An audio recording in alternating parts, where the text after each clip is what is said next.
محمود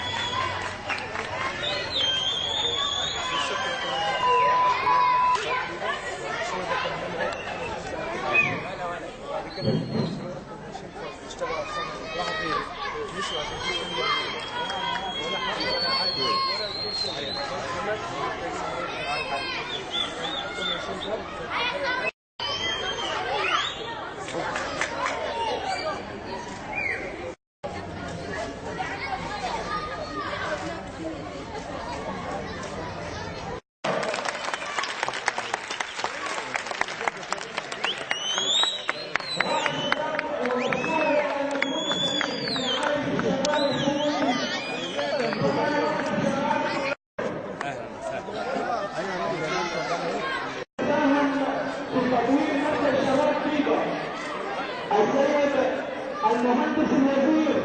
خالد عبد العزيز وزير الدولة لشؤون الشباب،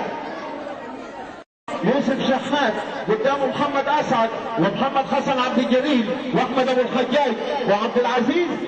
فريق الاصفر لحراس المرمى زكريا محمد موسى وضياء عبد الحاكم ومحمود عبد الموجود وعبد العاطي احمد.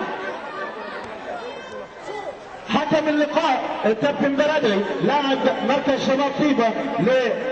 للفرقه الكبيره، رمي التماس لصالح الفريق الاصفر من ناحيه اليمين، يلعبها تدول تصل ضربه مرمى الناحيه الثانيه